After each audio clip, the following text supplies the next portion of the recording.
All right. Welcome everyone to our 6 p.m. City Council meeting on October 15th. Mayor's out. We'll start the meeting today with a moment of silence, followed by the Pledge of Allegiance. Please stand.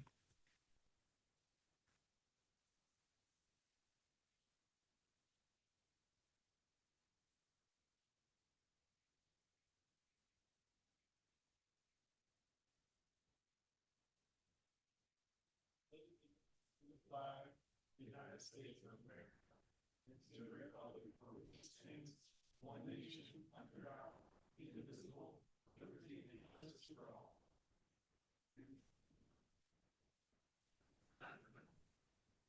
Clerk, please call the roll. Corliss, Here. Halliburton, Here. Morales, Here. Nash, Here. Stead, Willetts. Here. 5 present, 1 absent. All right, entertaining a motion on the minutes. Mr. Mayor, I move approval of the meeting minutes for October 8th, 6 p.m. meeting. I second. Any discussion? Hearing none, clerk? Willetts, Yes. Corliss, Yes. Halliburton, Yes. Morales, Yes. Nash. Yes. All in favor, motion carries. All right, next up, we have interim budget changes. Eric, you with us today?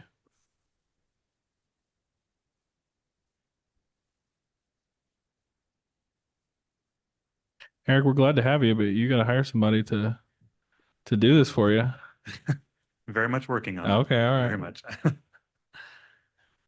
Thank you very much, Mr. Mayor, members of the council. We have 8 interim budget changes for your consideration today. 3 impacting fiscal year 24 and 5 impacting fiscal year 25. Included in the package are 3 technical adjustments related to the American Rescue Plan Act funding. These items, reflected as items 1, 2, and 8 in the interim budget change document, collectively ensure ARPA receipts are accounted for properly. All 3 of these technical adjustments are aligned with previously approved City Council direction and do not result in any additional or unanticipated funding for the city. The first ARPA item recognizes reimbursement funding in the Housing Projects and Special Activities Fund to offset expenses associated with the park apartments. The second ARPA item, reflected as item number 2 in the document, reduces the estimates for ARPA revenues and expenditures in the general fund in equal amounts, as these revenues and expenditures are now being accounted for in the Housing Projects and Special Activities Fund. The final ARPA item, reflected as item number 8 within the document, reduces the estimate for ARPA receipts in fiscal year 25 and the associated transfer to the housing fund from the general fund as originally programmed in the fiscal year 25 adopted budget. This reduction is necessary due to ARPA revenues being recognized directly in the housing fund and to avoid transferring more than was approved by the City Council. The fourth item in the document shifts $23,000 from previously approved funds in the housing fund to the permanent supportive housing project at Fire Station number 5 due to previously unanticipated utility relocation costs. This is a budget neutral adjustment. The next item adjusts staffing in the City Council's office to convert a senior administrative specialist to a City Council policy advisor. This new position will provide policy and fiscal analysis to the City Council collectively and to its individual members. The first year of the increased costs will be supported by a reduction to the City Council Strategic Planning Contingency account. In future years, it would be funded directly from other general fund revenue sources. The next item is related to the reorganizations that were included in the fiscal year 25 adopted budget. After the adoption of the budget, there were a series of adjustments between departments that were deemed necessary, none of which result in additional costs or headcount within the general fund or the city. The next item is the creation of a $602,000 project to implement a secure constituent city login solution, along with ongoing software and personnel costs. This project is required to address current security gaps and provide constituents with more self-serve functions and a secure, unified login experience across various city platforms. The system would provide administrators with controls to manage and monitor access and improve service provision and support. In the short term, the system is required to support the implementation of a new online payment solution for the utility billing system and the migration of the permit and licensing system to a cloud-based platform. It should be noted that the costs for this system are shared according to the usage between tax-supported funds and the enterprise funds. An allowance for the one-time costs associated with this system were programmed in the fiscal year 25 adopted budget. The final item is the creation of a $649,000 project to implement a new data integration platform, along with ongoing software and personnel costs. This platform is required to manage and monitor system-to-system integrations and ensure timely and reliable data movement between systems for both on-premises and cloud-based systems. An allowance for the one-time costs associated for this system was programmed in the fiscal year 25 adopted budget. With that, I'd be happy to stand for any questions. Council questions? Councilor Mayor. Willetts? Yeah. Eric, thanks again for coming here and for all your help on the budget. I had a general question in regards to FTEs. I noticed that as part of the changes, there were 2 FTE changes. Could you walk us through, are those net FTE changes? Will those be reflected in next year's budget? Talk to us about how that works. Yes, Mr. Mayor, council member, thank you for that question. Yes, both of these new positions would be additive to the currently approved FTE count and be directly in support of the systems that are before us today. So brand new positions. And then Eric, I'll follow up, Mr. Mayor. Yeah. And then can you tell us why these weren't included in the budget that we approved in July? Absolutely, Madam Mayor, or Mr. Mayor, council member. The budget was prepared, primarily during the springtime months. At that time, there was very much a question as to the costs associated with these systems. An allowance was built into the capital program for these systems, and it was discussed within the capital program overview section of the document. It really just came down to the fact that the costs weren't fully known at the time the budget was developed. Thank you.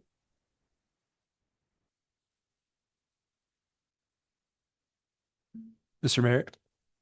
Yeah. Eric, just to be clear there, and thank you, Councilmember Wiltz, for the question. 1 FTE in IT, and then the other one you're referring to as the city council position? Or the 2 you're referring to for IT? Yeah, Mr. Mayor, council member, we're talking about there's 2 FTE for the IT systems, one for each system. Perfect, thank you.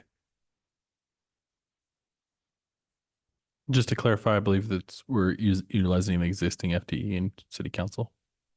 That is correct. It's not a net new position for the city council. It's repurposing an existing one at a higher cost. Okay. Thank you. Council, any further questions for Eric? Okay, entertain a motion. Mr. Mayor, I move that we approve the 8 items on the interim budget change. I second. All right, any discussion? Mr. Mayor, just a couple of things. One, you see some relatively large amounts of money when it comes to some of the ARPA funding, the American Rescue Plan funding. And this really is a response to the negative impacts of the pandemic that affected our community that we're still experiencing now. And really a matter of, I think, putting the the pieces of the puzzle together and actually making sure that we're using this funding correctly. And it is a complex project when you're using some of these federal funds through the city. And so I just want to thank the staff for all the hard work that went into making sure that these landed in the right spots, to making sure that we're meeting the regulations and ultimately using these for really great projects that are going to help our community, both from the negative impacts of the pandemic, but also just challenges that our community is facing in general. And then just a couple of other comments here. At the beginning of the year, we knew that we were going to be investing more funds than we'd seen before in the past with our IT department, knowing that this is going to be continuing to get more and more challenging as technology progresses, and that there's larger threats, and those threats have the ability to have a really large negative impact on us as the city. To me, these are investments well worth making because the consequences of not making those investments are very, very scary. And I think that we're going to continue to see some interim budget changes or different things with our budget related to making sure that we're doing as good of a job as we can with ITD and meeting the needs of our community going forward. And so, yeah, I just wanted to make sure that brought those two things up as they are complex, they are large amounts, but they are important investments that we're making in our community. Council, any further discussion? All right. Clerk? Willetts, Yes. Corliss, Yes. Halliburton, Yes. Morales, Yes. Nash. Yes. All in favor, motion carries. Okay. Thank you, Council. Thank you, Eric. All right, that brings us to the consent agenda. Mr. Mayor, I move approval of the consent agenda. A second. Here, a motion, a second. Is there discussion? Mr. Mayor, just a couple of things on this one too. There's a few different things on here, contracts for leadership coaching. These are things that we've already approved in the budget for our different departments to use. But I do think it's really, really exciting. I think one of the things that we know that we need to do to make our city more effective is to invest in staff. And this gives our departments a lot more accessible options as far as who they can be working with coaching, with different consulting, making sure that our staff is getting better at their jobs and training the people that are underneath them. A number of these different groups I've seen working all around Boise. I know they're really, really great to work with, and I think they'll be really impactful for our city. So that's why we see a few of those on there. And again, I think it's a great investment in our staff. Mr. Mayor. Councilmember Corliss. Yeah, I also want to make comment on a couple items on the consent agenda, specifically the items related to the state and local fiscal recovery funds, the SLFRF funds, and appreciate that the city is taking the time and the energy to advance these agreements that we have with our partners, along with some other items such as partnering with the Joint Powers Agreement with the Whitney Fire Station. And then we also have our Writer in Residence program at the cabin. You know, these are things we see on our consent agenda that sometimes just get passed through. They're really great programs that the city's helped supporting and providing out to the community. Thank you. Thank you, Councilmember. Councilmember Willetts, Councilmember Morales. Okay. Clerk? Willetts, Councilmember Willetts. Corliss, Yes. Halliburton, Yes. Morales, Yes. Nash. Yes. All in favor, motion carries. Okay. Thank you, Council. No ordinances on the agenda tonight. So we're moving right to new business. We have a subdivision with consideration of SUB 23-39 Boise Christian Homes Village subdivision. Matt, take it away, buddy.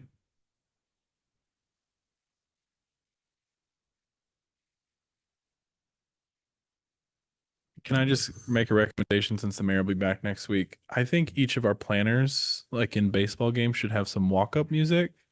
That'll give you time to get the slideshow going, and each planner should have their own theme song that they get to pick. So I'll second. if you could just make a note of that. Mr. Mayor, Staff. I'm all on board for that. Okay, all right. Mr. Mayor, members of the council, as you said, the item before you is a preliminary plat for a multifamily residential subdivision comprised of 4 buildable lots located at 3223 North 36th Street on 8.3 acres in an R1C single-family residential zone. And a reminder that this application was submitted and reviewed under the purview of the Legacy Zoning Code.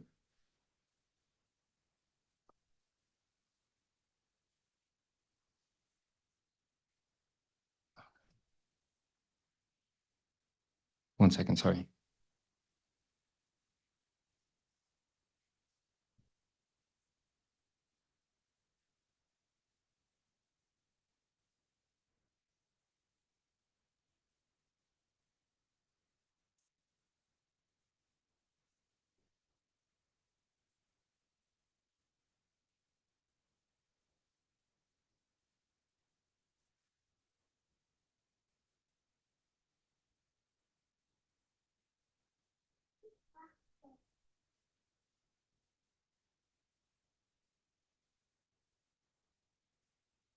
So this item was previously heard by the Planning and Zoning Commission on July 8th, 2024. Along with the associated planned unit development. And the commission unanimously voted on both items to approve the PUD and recommend approval on the preliminary plat. The commission rendered a final decision on the PUD, and that decision was not appealed. Therefore, that the preliminary plat, only the preliminary plat is before you tonight. The applicant proposes to redevelop the site, which currently contains 11 residences and accessory structures with a 74-unit multifamily subdivision with multiple indoor and outdoor amenities, and all parking and landscaping requirements have been met.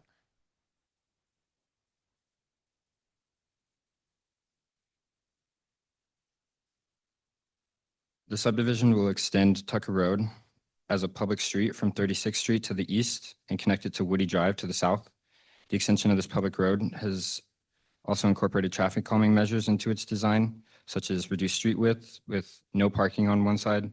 It incorporated jogs as well as a 90-degree turn. As conditioned, the extension of Tucker Road as a public road complies with the Development Code, ACHD policy, and all commenting agencies, and is supported by Blueprint Boise, all of which generally encourage providing greater connectivity within established neighborhoods, specifically to encourage alternative modes of transportation and ease of navigation for emergency services. There will also be a private vehicular access point in the northwestern corner of the site, shown up in that north top left corner. That will also provide internal circulation with 5-foot attached sidewalks on both sides and a multi-use pathway in the southwest corner, down in that bottom left-hand corner. Both of these connect to 39th Street. And the preliminary plat before you today shows a private street or the private vehicular access internal to the development proposed as a service drive. Basically what that means is property lines bisect the proposed service drive. However, a condition of approval will require this internal vehicular access be repurposed as a private street as shown on your screen, meaning it will be located within its own common non-buildable lot accompanied by an ingress-egress easement when this returns to the hearing at the final plat stage. And the applicant has agreed to those terms.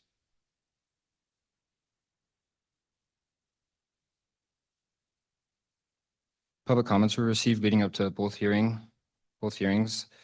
Basically, they can express concerns regarding the traffic generation from extending the road, providing that connectivity. And I'll note that those concerns were raised and addressed at the Planning and Zoning Commission as detailed within the project report. In response to these concerns that were raised regarding the proposed roadways, the commission added 2 conditions of approval, which required the installation of a crosswalk near Woody Drive along the southern portion of the site, and required the applicant to conduct a curb extension analysis, which the applicant proposed to ACHD and was deemed unnecessary due to the proposed traffic calming measures being found to be adequately mitigate these concerns.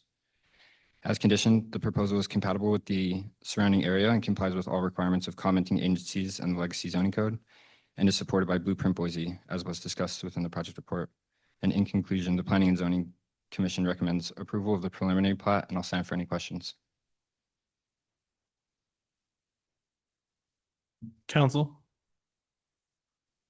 Councilmember Halberton? Yeah, Mr. Mayor, thank you. And I can ask the applicant as well. We got, I think, 4 different phases here. I think I read that it was was it a 10-year period of time? 15-year period of time? Mr. Mayor, Councilmember Halliburton, that's correct. About a 10 to 15-year redevelopment, and that's based on funding. Great, thank you. And so beginning with phase 1 and phase 2, do we have any requirements within our conditions to make sure that some of the different things are complete prior to the end phases? So for example, if we're completing phase 1 and phase 2, are we getting in those pathway connections? Are we getting in those crosswalks, or does that all have to wait until phase 4? Mr. Mayor, Councilmember Halliburton, the applicant's letter of intent kind of specifies the order of those operations. The applicant may be able to speak a little bit clearer to that, but generally the construction is going to start in the southwest corner of the site and move out to the east. I think the road connection will be or at first it'll be kind of creating a loop between up 39th Street and down into Woody. So that's going to be, going to be where the focus of those connection points are. And then obviously moving forward, kind of just depending upon funding, and then obviously those other kind of alternatives. But yeah, the applicant's letter of intent pretty clearly lined out those timelines. Cool. Thank you. Council? Matt, could you walk me through what on here is private versus public streets, pathways?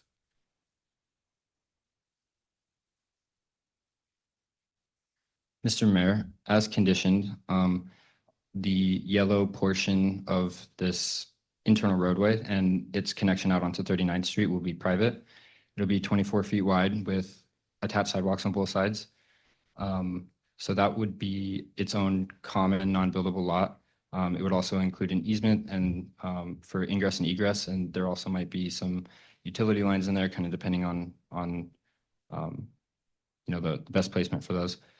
So that would be the private access. I'm sorry, did I hear you correctly? Is there a public easement for the sidewalks on those private roads?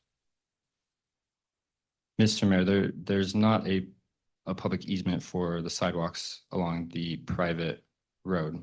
Okay. So the public sidewalks would be only along the extension of Tucker Road along the southern portion of the site. The roadway connection that's not highlighted would be public. Could you walk us through the rationale for conditioning public versus private roads? Mr. Mayor, the reason for the recommendation to basically require or condition the private road is because the functionality of the that kind of internal circulation provides basically functions more as a private road, basically allowing for individual residences and parking areas to be accessed from it. So rather than a service drive, which kind of connects more of like a commercial use or a surface parking lot use. But the main reason why the private road was conditioned was so that the maintenance of it can be entitled to the property management or whatever entity oversees that development. So having that as a lot that's owned by an entity ensures that is maintained more so than a service drive would, with easements, basically where easements cross property lines. And then the third reason would be aligning the vehicular access point with property lines more clearly defines where setbacks should go, and because otherwise, kind of like with this configuration of lots, you'd be relying on easements to show and determine where the buildable area is. But if we align the service drive with those kind of separation between residential uses and the actual access point, it just makes it all clearer and easier for forthcoming building permits or what have you to be more clearly reviewed. Okay. All right. Is the applicant here? Do you agree with what's been presented, or would you like to present on it? Are you in agreement with the staff recommendations on plat approval? Mr. Mayor, yes, we're in agreement with the conditions, and I can provide clarification to some of your questions if you'd prefer. If council questions for the applicant? Yeah, Mr. Mayor, I'm sorry I didn't catch your name. Richard Wemlock, Chrysalis Architecture, 134 South 5th Street, Boise, Idaho. Awesome. Thanks, Richard. Yeah, just my question there, I think, regarding the phases. So it looks like on phase one is when we're getting that multi-use path down there on the southwest corner. And it looks like it probably overlaps with where that crosswalk is on Woody Drive. Am I getting that right? Yes. And so just the question was, will those parts of the project be completed in phase one, or will those parts go in after all the other phases are completed? Matt, can you pull up the site plan?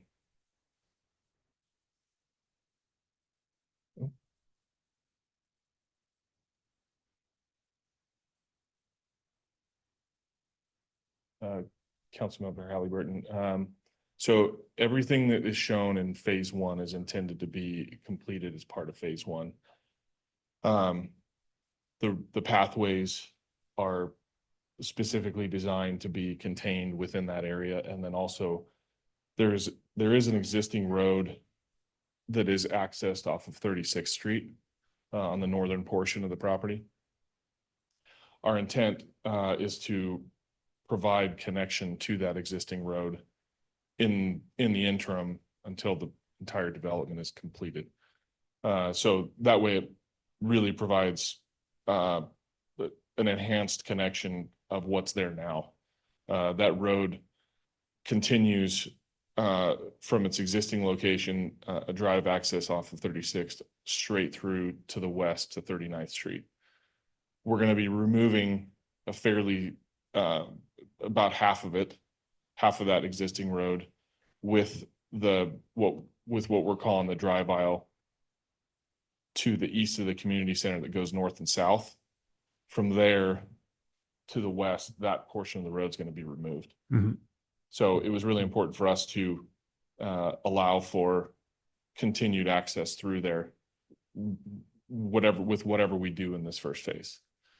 So as far as the road and vehicular access, that'll be maintained. The pathways will be maintained. There's an existing community center that's on the property that'll still be in use that residents will have access to. And so all those pathways are really sort of self-contained, if you will, into that first phase, but still provide access to existing public sidewalks and things. Yeah, great. Thank you for outlining that for us. We've had a number of projects over the years where they came in different phases and they didn't actually end up completing some of those amenities until the very final phase, which was really hard for the neighborhood because in the meantime, that creates some issues. And some of the good parts about, or I shouldn't say the good parts, some of the benefits with these developments to the neighborhoods are these additional points of connection and access and things like that. And so getting them done early, is certainly a great service to the neighborhood instead of making them wait all the way till the end.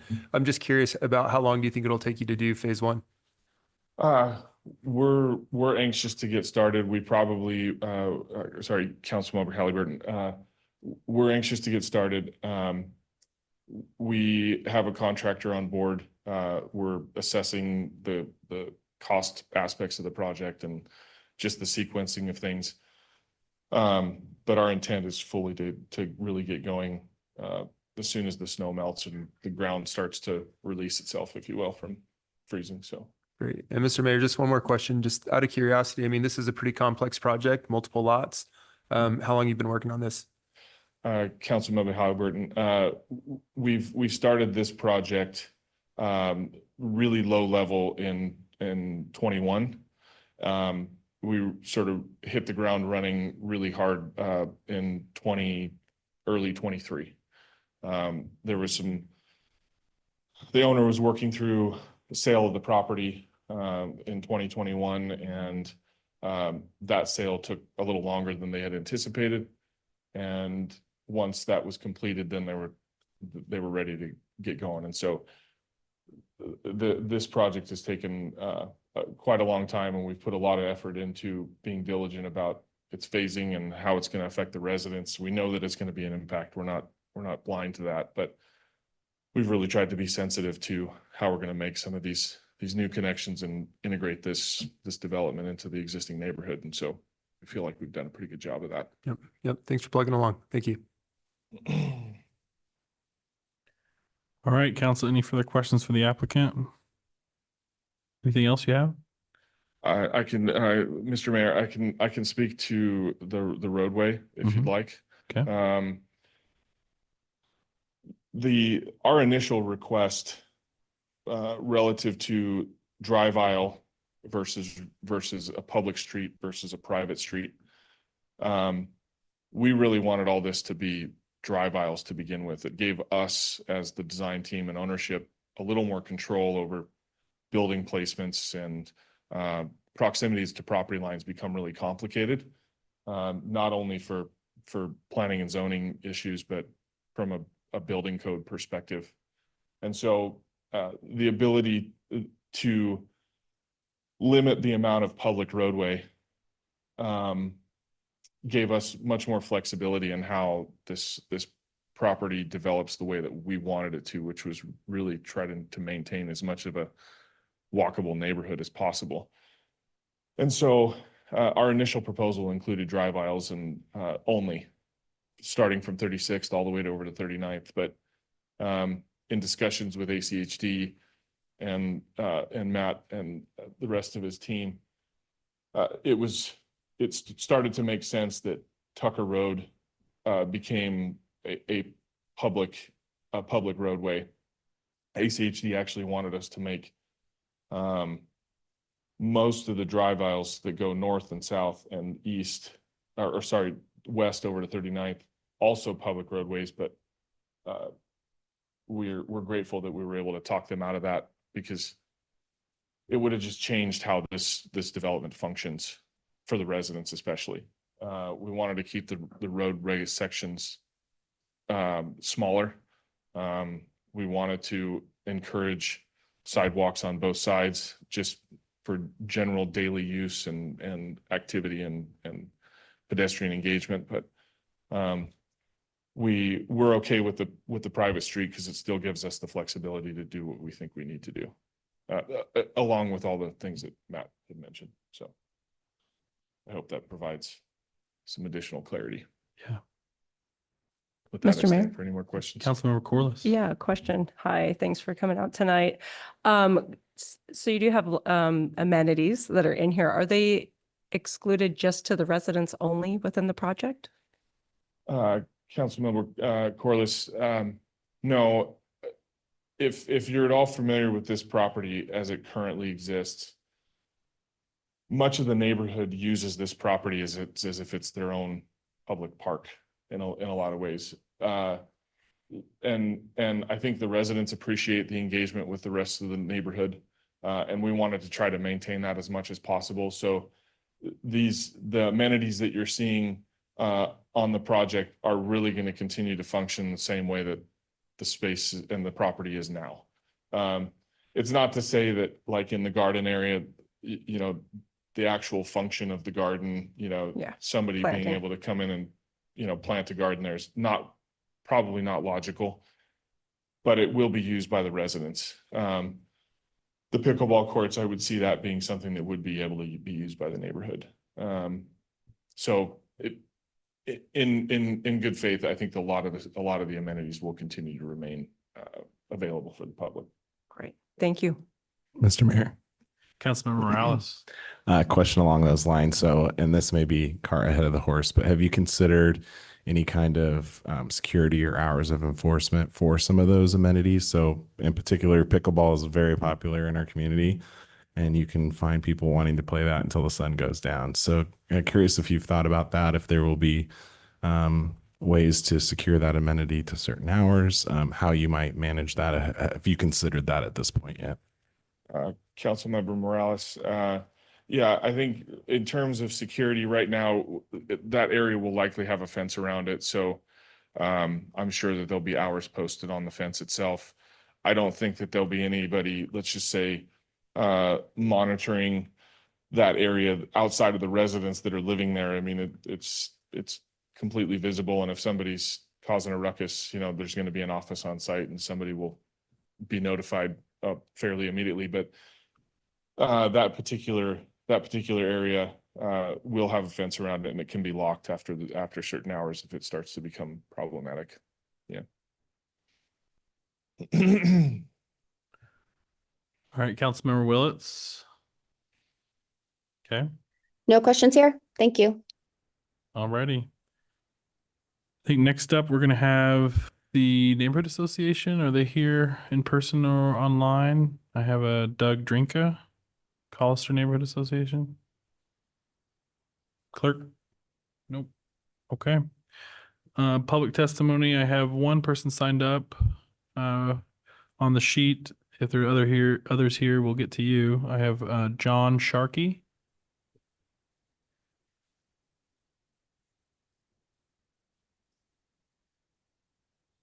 For those of you testifying, if you want to come up, state your name, address for the record, and then you'll have 3 minutes.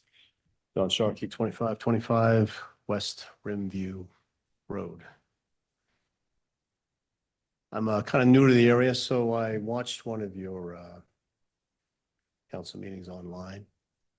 And the written agenda states, and the mayor calls for starting these meetings with an invocation in which we observe a moment of silence. That was a rather strange word, commonly used though. Webster's dictionary has 3 definitions for the word invocation.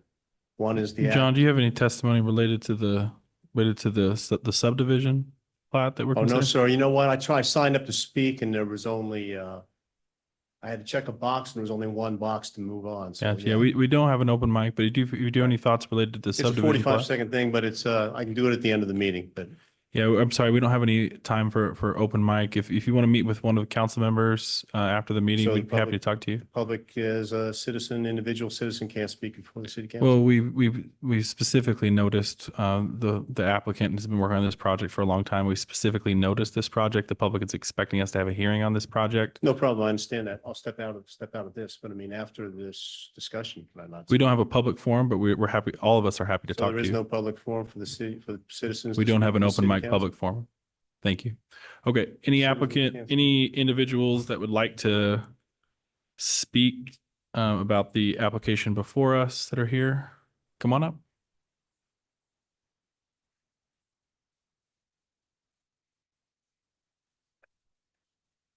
Hello.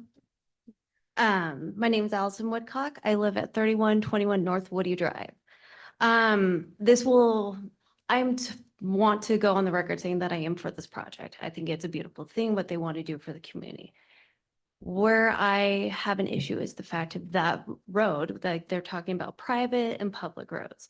Well, why do they get to defer which one is which? So what they want to do right now is take down the fencing that the community put up originally because they didn't want people coming in and out of the community. So when they say that, oh, it's open to the public, it's not. I live directly with the fence. I'm in communication with the people of the community as it is. So my question is, why open that road? That impacts not just their community, but ours as well. So you're gonna take an existing road that, sorry, I don't like public speaking, that already exists. So like, I mean, I've met with them, I went to the first meeting, and I know that ACHD was pushing this, but they have an existing road. And so what the community is just not understanding, it's like no one's listening to our voices. So And could I get some clarification on this? Which particular road are you concerned North about? Woody Drive. So if you pull up a map in North Woody, so tap if you North could. Woody, yeah. So you Tucker, So you don't want Tucker to connect to no, Woody? North Woody. So it's a dead end. It's been Yeah. where our house was built in 54. It's always been an end of a cul-de-sac. It's never been an open road. The community itself actually put up a barricade because they didn't want people walking in and out because they want to feel safe, you know, with elderly people. So what I am opposing is North Woody Drive being open. And the last meeting we went to for P and Z, we, you know, spoke about this in opposition, and basically we were all told that they know better than us, and so they're moving forward with it. And that was very alarming for us because we're all like, you know, it's a community. Like, we're the ones that live there. We're the ones that are there on a daily basis. But and just going into the people of the retirement center, making sure that they're safe. Like, if it's a private road, that's what across the board, everyone I've talked to, they don't want public access. Right now, it is a private community. You don't drive, there's no one driving in, there's no one driving out. It's the people that live there. They walk their little, you know, do their loop. So with the design, I don't know how that would work, but it's just more and more, it's feeling as though like our voices of the people who actually live in the community aren't being heard. And like I said, we're for the project. People, the neighbors have been lovely.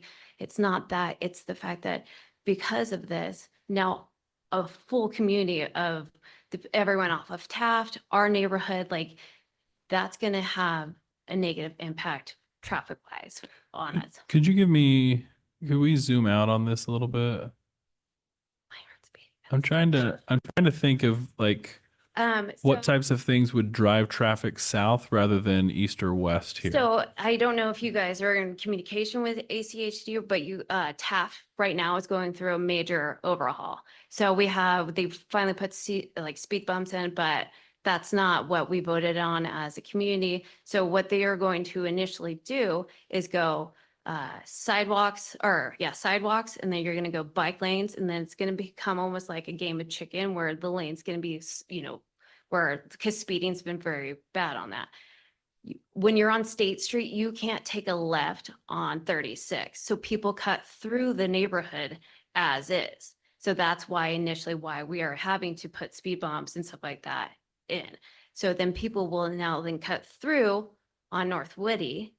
And then, you could add speed bumps, but I'm just thinking of my elderly neighbors and it's been put on record about this, about how they don't feel safe, like how about crossing the street, them feeling, because they've literally have been a private community, hasn't been a public to anything. Like my two boys, 7 and 8, they don't, if their ball goes over the fence, like, it's like, go get it real quick and then jump back over. Like it's private land.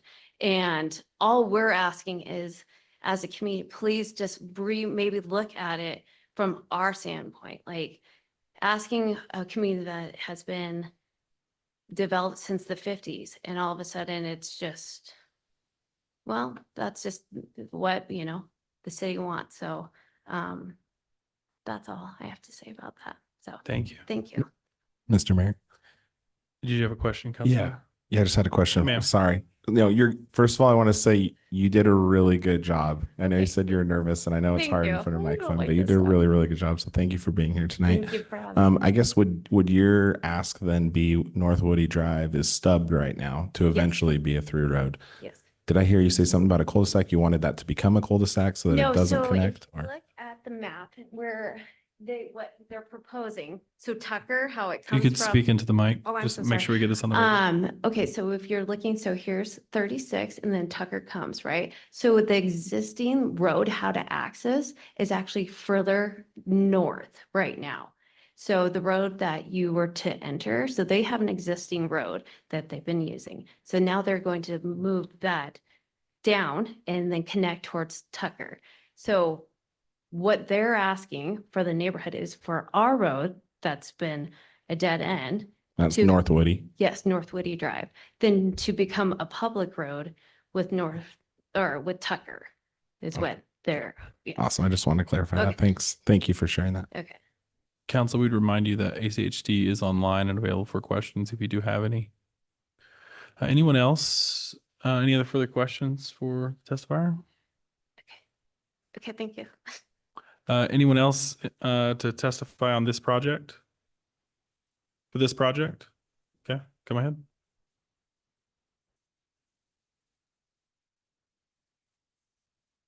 Mr. Mayor, councilpeople, I'm Skip Sigenthaler. I live at 3773 North 39th. I've been there for 42 years. I think it's important to note on the northern access line where it touches 39th Street, that is not an active road. It's a gated road. Nobody drives on it. It's dirt, gravel. It's not an access point to 39th. If it's merely used for a maintenance road, we understand, I suspect it was probably initially for fire access or something else. But if it's going to become an open road with active traffic, that will affect 39th Street dramatically. I understand the previous comments on Woody. It's going to be the same thing. It's been a closed community accessing 36th Street, not 39th. It'll be dramatic for us to have on 39th to have a lot of traffic, walkers, all that stuff going through there. Just want that on record. It's kind of misrepresented that that's active, an active passageway. It's not. It's overgrown part of the time, etc. Okay, thank you very much. Questions, council? Okay, Mr. Mayor, Councilmember I Rouse? do want to clarify because I want to make sure I know, I'm not, actually, the memo says that this is in District 4, but it's actually District 6. So I'm not as familiar with this area, being on the other side of town, but I just want to confirm. So you're talking about that dirt road that's actually the walk path, I think down here at the bottom of the No, plan? one in the north. There's a walking path there, but that's even more overgrown and rarely used. The one where the public road is, the extension of Tucker, what you guys are calling extension of Tucker. Okay, On is the that northern- is that right there. Gerard? Yep, that section. It's Great. it's been locked. And I gotta tell you, in 42 years, I've maybe seen it open one time. So it's Great. not used. It's just an emergency situation. Great. So for maintenance, great. For regular access, not so great. Okay, thank you. Okay? Mr. Mayor, Thanks. just one clarifying question. I guess I'm confused. I'm looking at the map up there right now of 39th Street, and it doesn't look like a dirt road to me. It looks like a paved road. Is it not a paved road, It's not a paved road. 39th Street? No. Big 39th connection Street between is The paved. connection between, Yeah, the connection to 39th. yes, but 39th Street is a paved road, Yes. just that one connection right there. Yes. Where you did the circle. Yes, great. Okay, thank you. Okay. Thanks. Appreciate it. Anybody else here to testify on this application? Anybody online, clerk? I do have, all right, well, I do have one question for staff on this. Could you show me the proposed pathway that was mentioned in the southwest corner?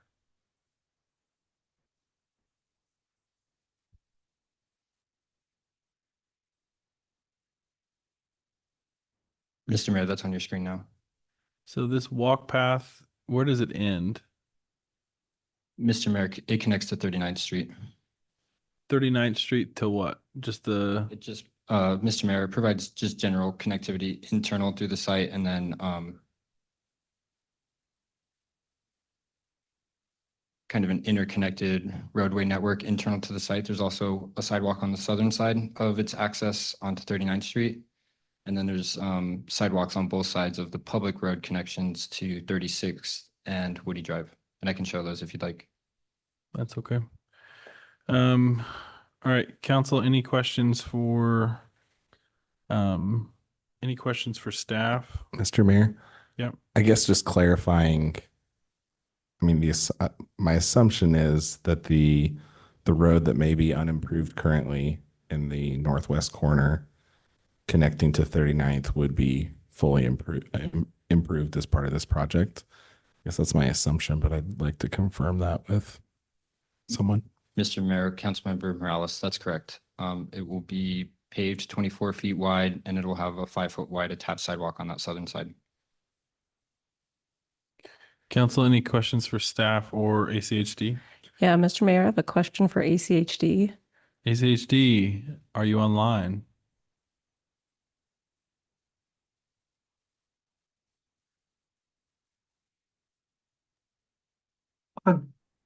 Good afternoon. Yes, I'm online. Edinson? Yes, Hey, Councilmember Corliss has a question for you. thank you, Hi, Mayor. Edison. Thanks so much for being here with us tonight and talking on this project. I was wondering if you could help us just walk through that connection on Woody Drive and the decision to open that current dead-end street to the project? Mr. Mayor, Councilmember Corliss, yeah, absolutely. So currently the Woody Drive connection, it is a stub street that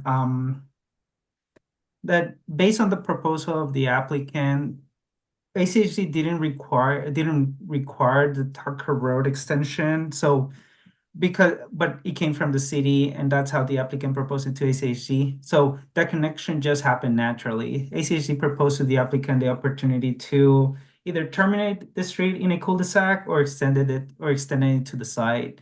And what you're seeing tonight, it's the coordination that happened within the application and the city in that decision making of that making that connection. But ACHD doesn't.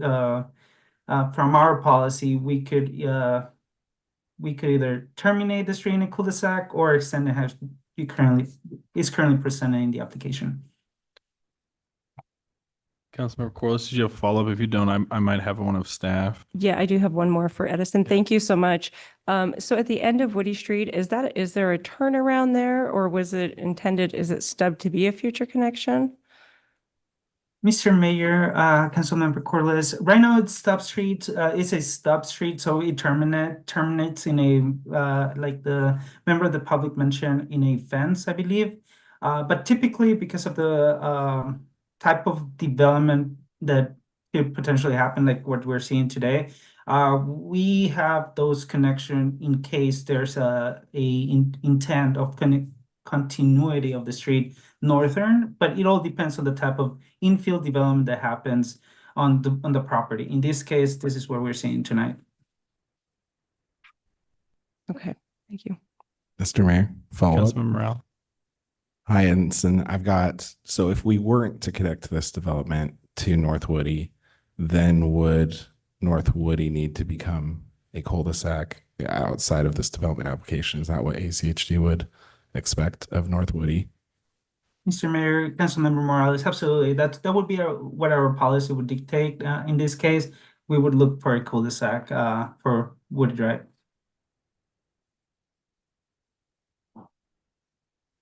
Councilmember Halliburton. Yeah, Mr. Mayor, I guess, question for staff here.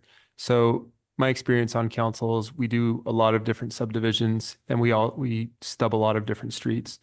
And one of the reasons we stub a lot of the streets actually goes back to Blueprint Boise, our comprehensive plan, and making sure that we're building connections through neighborhoods. Also, a lot of times when we're doing this, we're creating different points of egress for emergency services as well.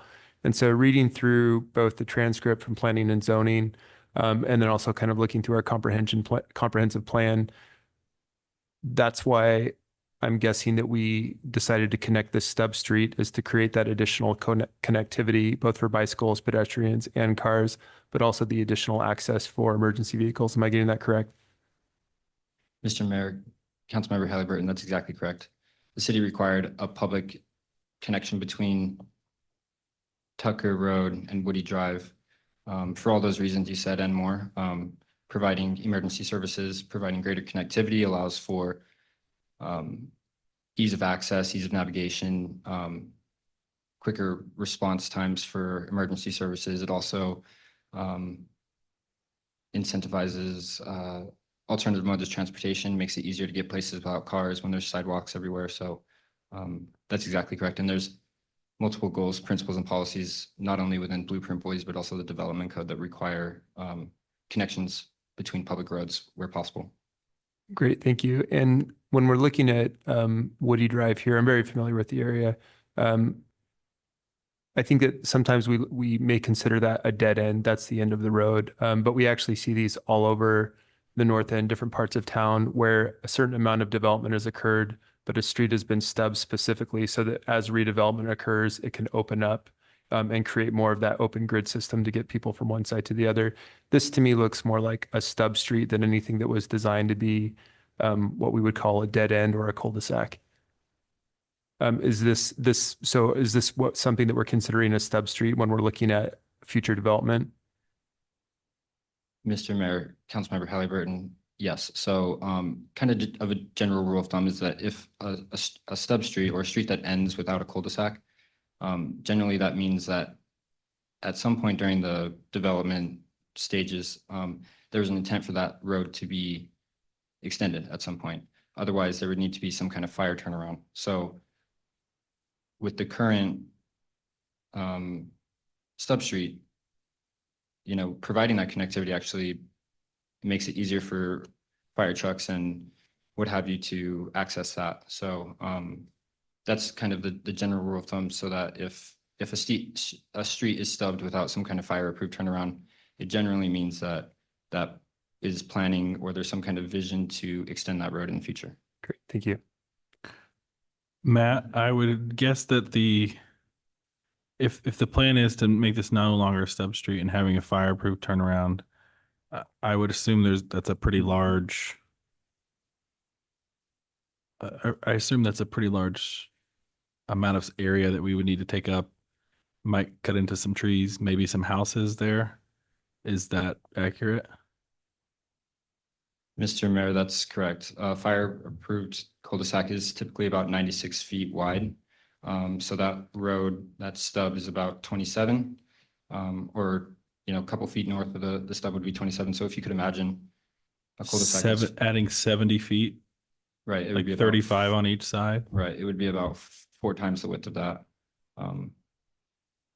street. Okay, I think I've heard what I need. Mr. Mayor, Yeah, Councilmember Morales.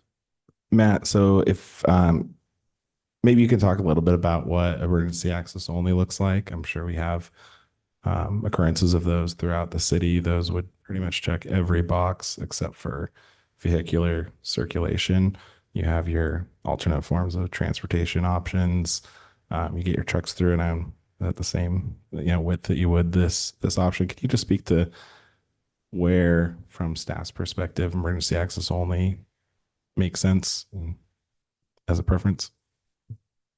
Mr. Mayor, Councilmember Morales, the city's not going to require any of these access points, public or private, to be emergency only, just to clarify. So obviously the public road will function as we all know how public roads will work, but the private road will be more intended for the residences and not as much for cut through traffic. That being said, both of those can be used for emergency access to and through the site. Sometimes bollards or some kind of physical separation is added as a condition of approval, but that wasn't deemed necessary here due to a couple of things, obviously being the integrated kind of connectivity that this already provides, and then also each one of these turns within the internal to the development, each one of those turns meets the turning radii for fire trucks and solid waste. So for that reason, emergency services isn't limited or required in any specific area. During the early phases of the construction or the redevelopment, there is a condition of approval that requires all emergency access to be accessed off that 39th Street, and that's just because the rest of the road won't be completed by that time.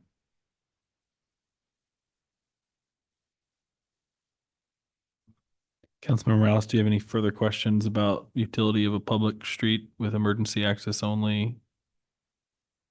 Okay. All right, with that, we'll close the hearing.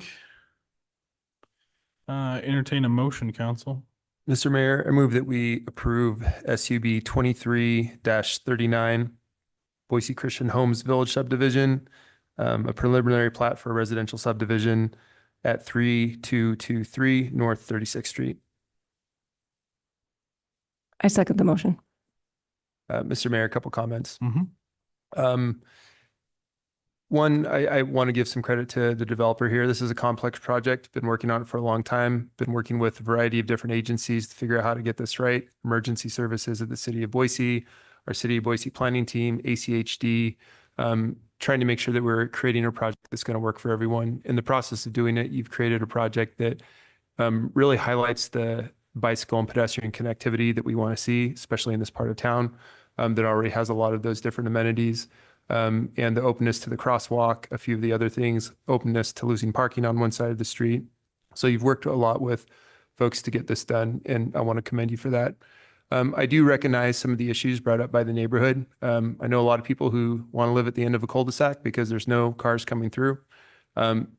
This is a stub street, and I understand that there hasn't been cars coming through for a really long period of time.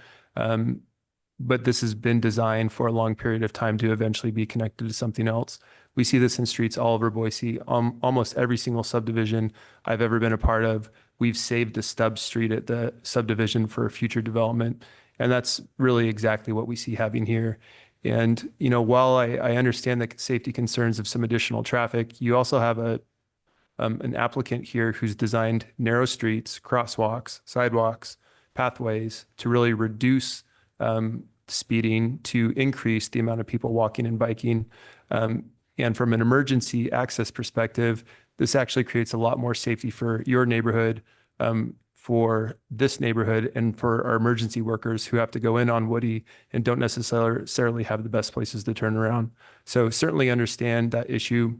This is the development, these types of streets that we're really, you know, pushing for to get that connectivity and people from being able to get from one spot to the other without having to drive all out of the way or ride their bike or walk all the way to do it.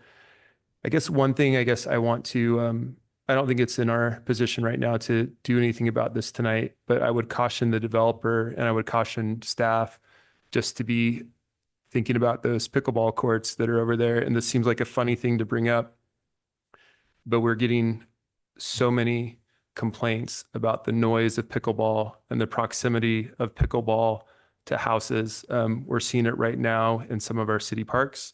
And if you do a quick Google search, you'll be able to view multiple lawsuits going on between HOAs and private neighbors. So I want to just caution you on this and to think about if this is the right thing for that area, if there's the ability to require different hours, as Councilmember Morales said, different types of paddle use, or if there's a different amenity that you might be able to add that adds a level of service to the folks that are living there, just to avoid some conflicts in the future. So it might be something to keep an eye on. Councilman Morales. Mr. Mayor, yeah, I want to thank the developer and the applicant for working on this project. I think it's really, it just feels like a special project. It's unique, this type of community. It doesn't feel like a traditional neighborhood development going in. Really, really excited for those that will be able to call this home for a long time. And I would just echo Councilmember Halliburton's comments and kind of why I brought that up. I think I would really encourage you to think of a way that you could actively, enforce reasonable hours. If I love that it's being opened up to the neighborhood as well. I think that just shows the kinds of relationships that you have in this neighborhood and these amenities that will be open to nearby neighbors. But would really encourage you to give that consideration because it does make a difference. I'll be voting on this project. I do think that when we look at special projects like this, I think in general, Blueprint Boise and connectivity, it makes sense. Every now and then I look at a project and I say, well, maybe this one's a little unique, and an emergency access would solve a lot of problems without needing necessarily the vehicular circulation. I think this project is unique that maybe doesn't need that as much, but I'll be supporting the motion. Councilmember Corlitz, Councilmember Willits. I would just say I've heard neighborhood concerns loud and clear. I would say my own experience having represented this neighborhood in the legislature and having walked it pretty frequently for the last several years, and then my own neighborhood. We have a lot of neighborhoods between Milwaukee and 5 Mile that they didn't do the stub. They didn't extend it. And you have several subdivisions, one after another, and there's no connectivity there. And it's a big complaint of legacy residents there after the development has gone in. I understand like when it's going in, this is changing the character of the home that you've had for a long time. And I'm sympathetic to that. But just bringing my own experience from this, the connectivity is what people have been asking for, that once that development is in, they're frustrated that you can't get from here to there within that neighborhood. So that's kind of what I bring to this. I would just say in general, I like what the developer has done with the private streets. I would say I traditionally disfavor private streets, but given that they are narrower, they have sidewalks, I'm hopeful that the design choices with these private streets here um, promote the type of activity in this neighborhood that neighbors will be comfortable with, and increase safety for the residents of the community and the nearby neighbors. So I'll be supporting the motion. No further discussion. Clerk, will you please call the roll? Willetts, Yes. Corliss, Yes. Halliburton. Yes. Routh, Yes. Nash, Yes. all in favor, motion carries. Okay. No further items on the agenda, so I'd entertain a motion to adjourn. Mr. Mayor, move that we adjourn. All in Second. favor? Aye. Aye. Any opposed? We are adjourned.